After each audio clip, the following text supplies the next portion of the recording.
Hello and good morning, it's Sachin. मैं उम्मीद करता हूं कि आपको फिज़िक्स समझ आ रही। मैं उम्मीद करता हूं कि आप फिज़िक्स को पसंद कर रहे और इन्जॉय कर रहे। इससे पहले कि मैं फिज़िक्स के ऊपर आऊं, एक बड़ी महत्वपूर्ण मैथमेटिकल टूल मुझे आपको समझाना पड़ेगा।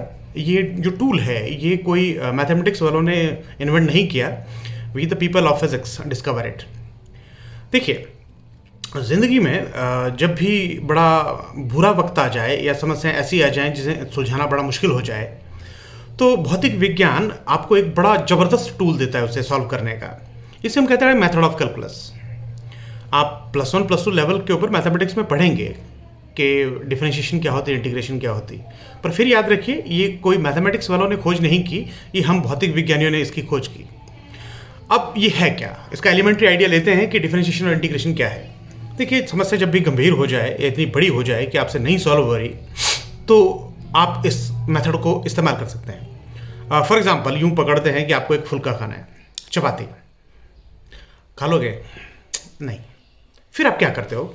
चपाती को खाने के लिए आप उसके छोटे छोटे छोटे टुकड़े करते हो। इस प्रोसेस को हम लोग कहते हैं डिफरेंशिएशन। ओके, फिर आपने क्या किया? छोटे टुकड़े को लिया, मुंह में डाला, खा लिया। फिर दूसरे टुकड़े को लिया, मुंह में डाला, खा लिया। तीसरा, चौथा, पांचवा। अब आपके पेट में ध्यान से देखिए, पूरा का पूरा फुल्का पहुंच गया। इसे हम कहते हैं इंटीग्रेशन। देखिए कितना बढ़िया एग्जाम्पल है ना।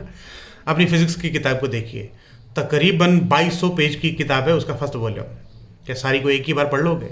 जवाब है नहीं।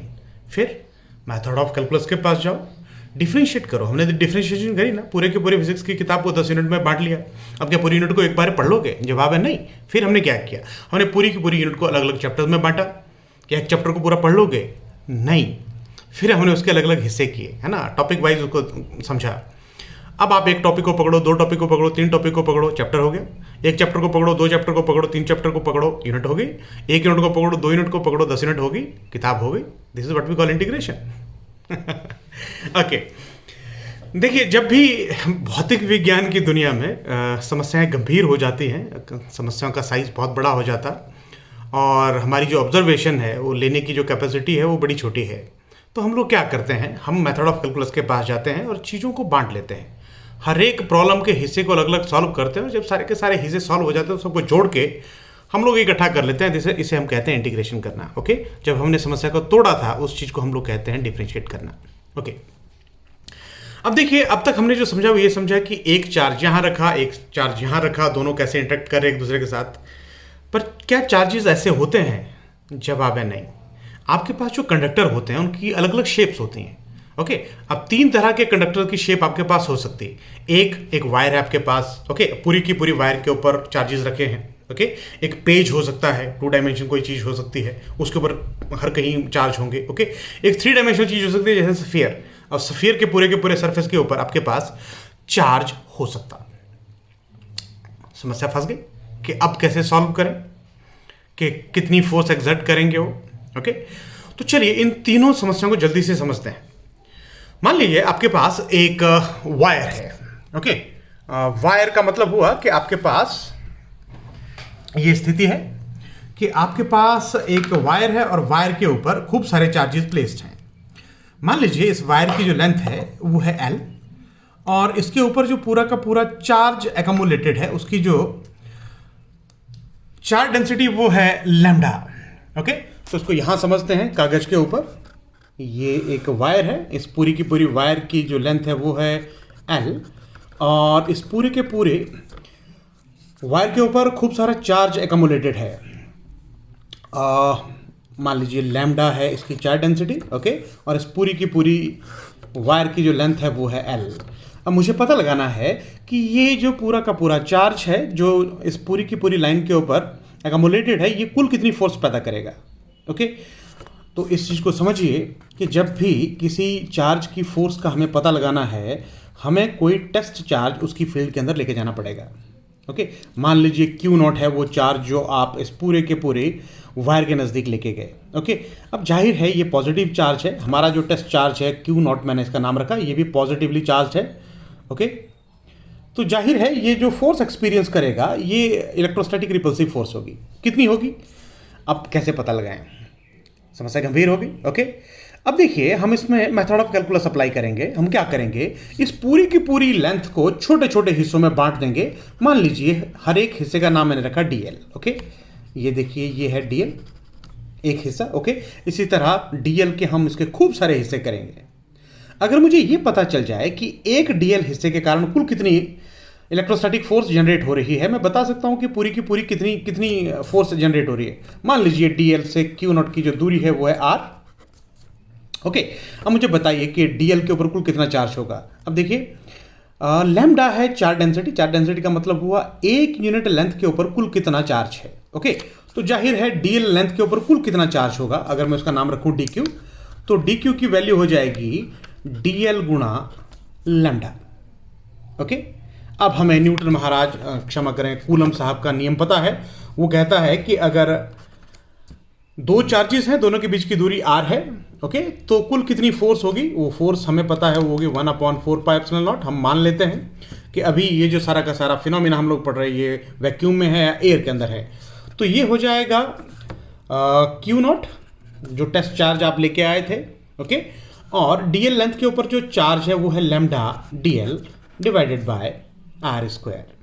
तो इतनी फोर्स एक्सर्ट करेगा ये डीएल लेंथ सेगमेंट। ओके, अब टोटल फोर्स निकालने के लिए मैं क्या करूंगा, मैं पूरी की पूरे जितने भी डीएल एलिमेंट है उन सब की फोर्स जो क्यू नॉट के ऊपर लग रही उन सबको जोड़ दूंगा। जोड़ने का मतलब वो मैं इंटीग्रेट करूंगा। ओके, तो मैं लिखूंगा dF is equal to integration of 1/4πε0 q naught lambda DL upon are square. Okay, तो एफ बराबर हो जाएगा किसके, देखिए क्यू नॉट कॉन्स्टेंट है, इंटीग्रेशन से बाहर आ जाएगा, 4πε0 कॉन्स्टेंट है, इंटीग्रेशन से बाहर आ जाएगा, और अंदर आपके पास बच जाएगा lambda DL upon are square.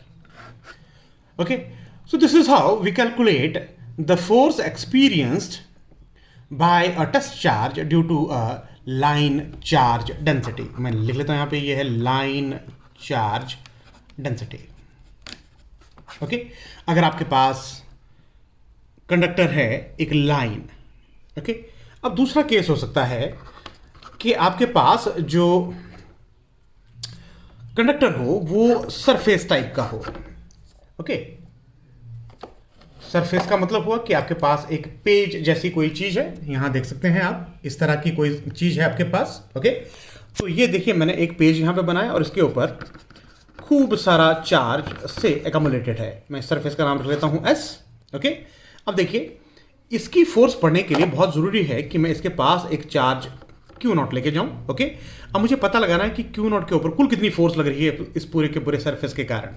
अब मैं क्या करूंगा, फिर से मेथड ऑफ कैलकुलस के पास जाऊंगा, क्योंकि पूरे के पूरा सरफेस के कारण कुल कितनी फोर्स लग रही उसको निकालने का मेरे पास कोई तरीका है नहीं।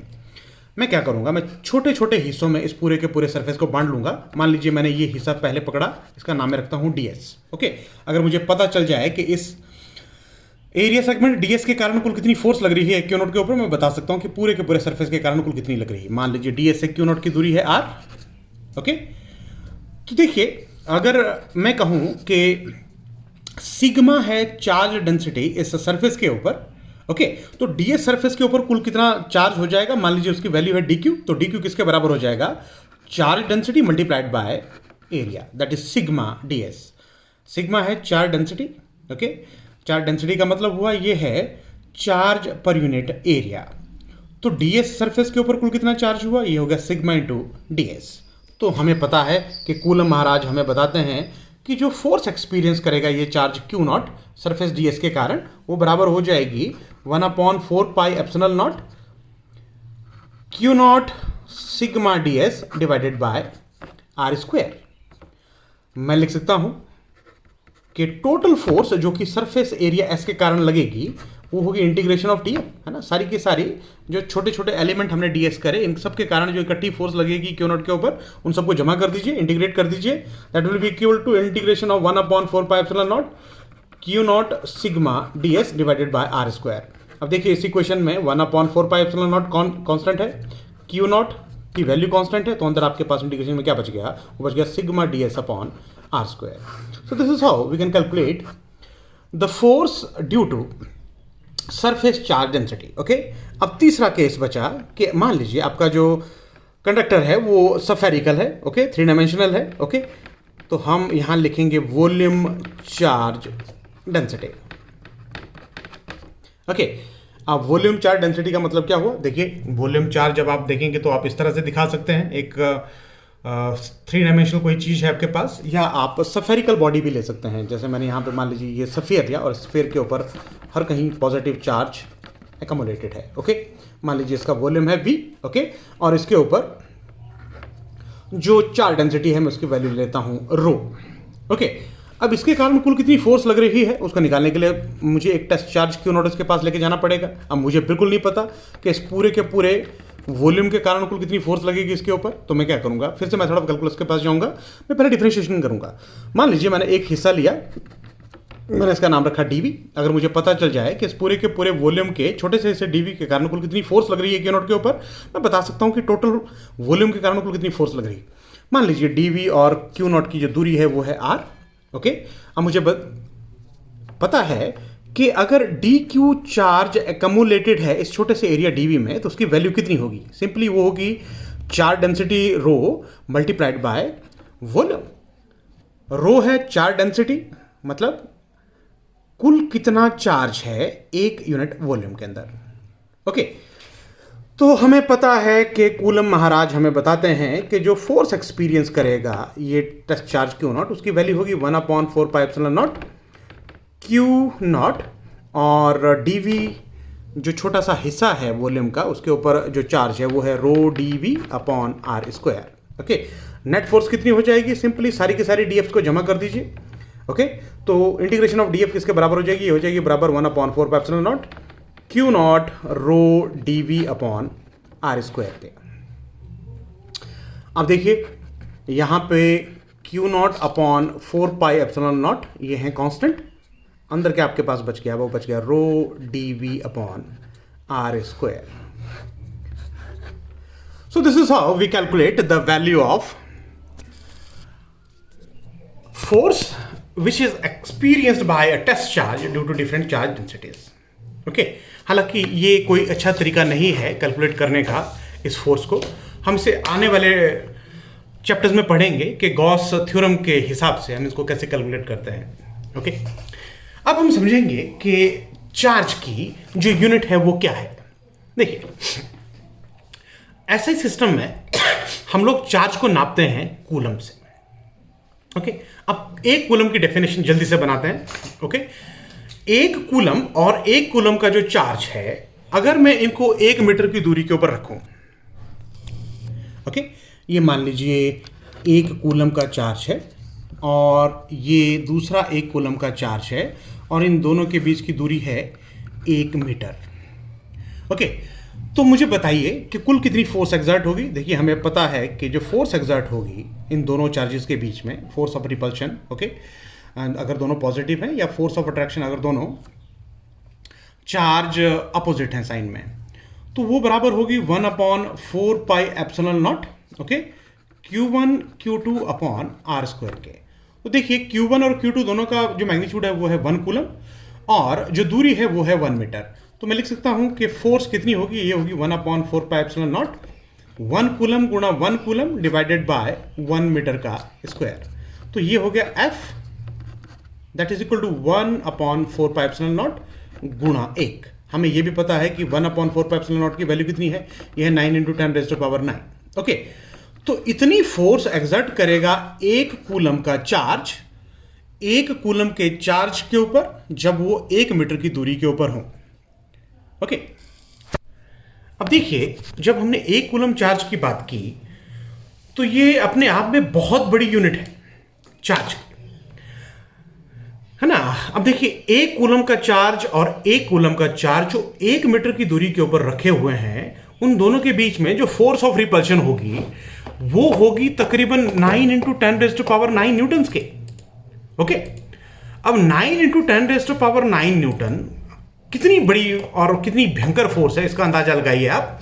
अगर मैं जी की वैल्यू लूं 10 मीटर/सेकंड²। ओके, तो देखिए मैं कैलकुलेट करता हूं इसको कि F बराबर होता है mass into acceleration to gravity के। ओके, ये वेट भी यही होता, mass into acceleration to gravity. Okay, तो जो फोर्स हमने कैलकुलेट करी वो है 9 into 10⁻⁹ okay.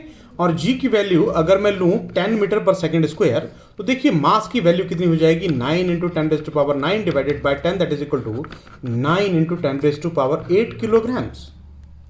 Isn't it interesting कि ये फोर्स इतनी भयंकर फोर्स है, एक कूलम और एक कूलम के चार्ज के बीच, जब वो 1 मीटर की दूरी के ऊपर रखे हों, ओके, कि वो 9 इंटू 10⁸ किलोग्राम मास को उठा सकती है।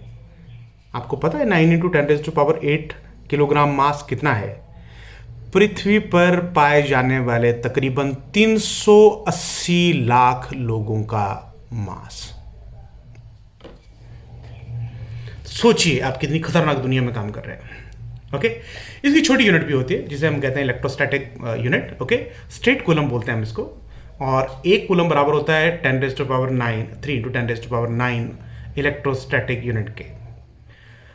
So this is how we have completed the chapter number 1 of unit number 1 electrostatics। हम कल से शुरू करेंगे चैप्टर नंबर 2 इस यूनिट का। मैं उम्मीद करता हूं कि आपको फिजिक्स पसंद आ रही। Thank you very much.